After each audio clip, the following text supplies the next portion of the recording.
Hey everybody, welcome to Find Your Fit with Deanna. I'm Deanna. Today we're talking about compound exercises and how they are not always the right fit. Compound exercises mean we are doing more than one exercise at once. You're doing multi-joint, multi-muscle movements.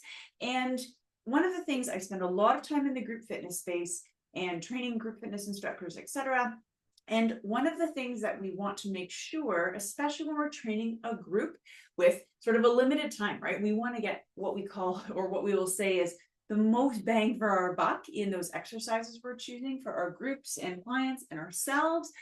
But compound exercises aren't always the right fit. So something to consider.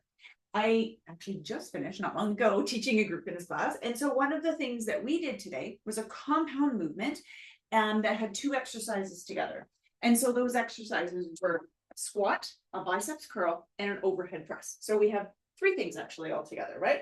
So we did a squat, we came up into a curl.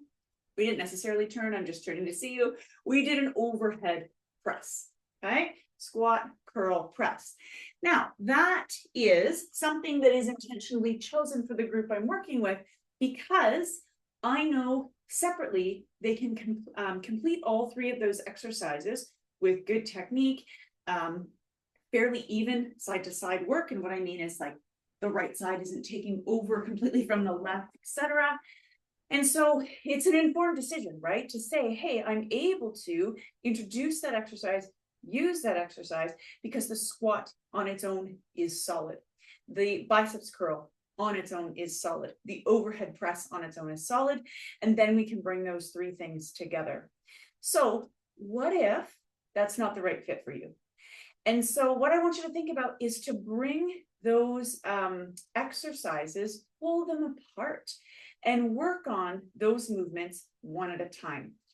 It is something that's a responsibility of your fitness professional to make sure that he, she, or they are really choosing the right fit for you and regressing, sort of simplifying, making things a little bit less compound, moving towards what we would call isolated, to make sure that it's the right fit. For example, if let's take that 3 exercise movement, well, how is the squat for you, right? Is the squat something that's right for you?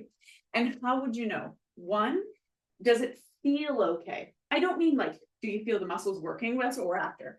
I mean, does it feel uncomfortable? Do your knees kind of speak to you a little bit? They're maybe creaky, cracky, uncomfortable. Do you feel really unbalanced? So when you come down, nobody in the world is even completely left and right side. We always have one side that's more stable or stronger, etc. But are you as close as we can to being even, right? So when we come down, our squat, our bottom is sort of moving towards the ground in between our feet. Or do you really feel, can you see how I have a bit of a lean, right? Do you feel like you're kind of leaning over to one side? So that would be something to say, you know what? The squat maybe isn't yet a right fit. What would you do? Well, we want to think about how to do a bit of work on the same muscle groups that a squat engages, but isolate.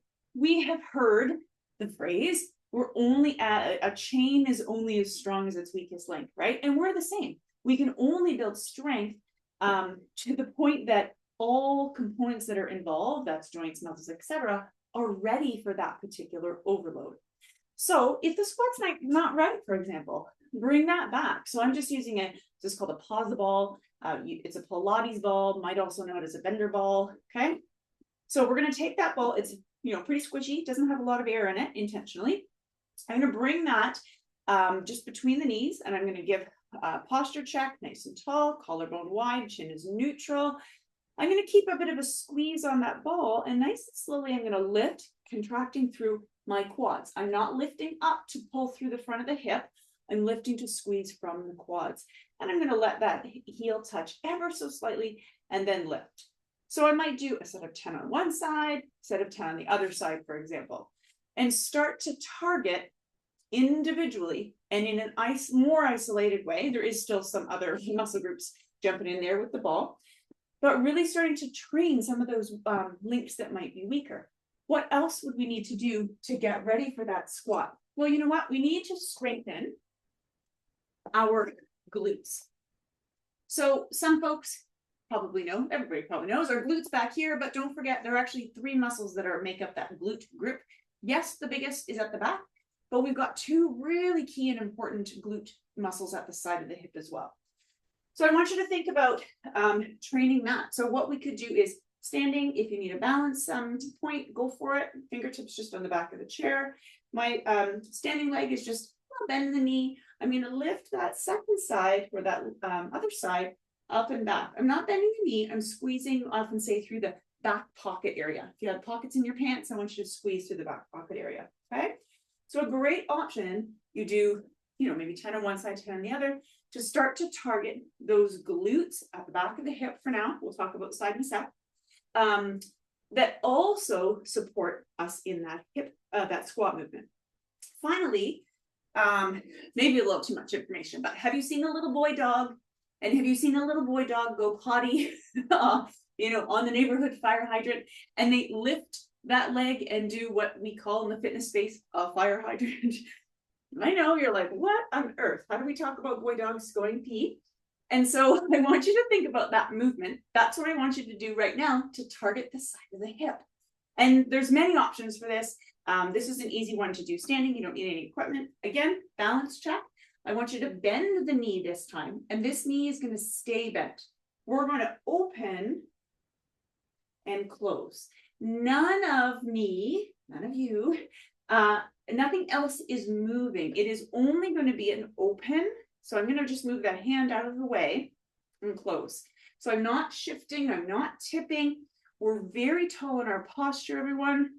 And then we're going to open and close. Okay. So I just want you to have that thought about compound exercise because they're great. They definitely have their usefulness. They're really important in our health. And we wonder sometimes, how do I get there? I can't yet do this compound movement. That maybe we want that to be the goal, but I can't do it yet. So what can we do? Well, we break it down. We strengthen all those individual links that will help you start to create that chain of movement. Cheering you on, as always. Questions, comments, concerns, topics you'd like to see, shoot me an email, Deanna@DeannaLangfordCoaching.com. We'll see you soon.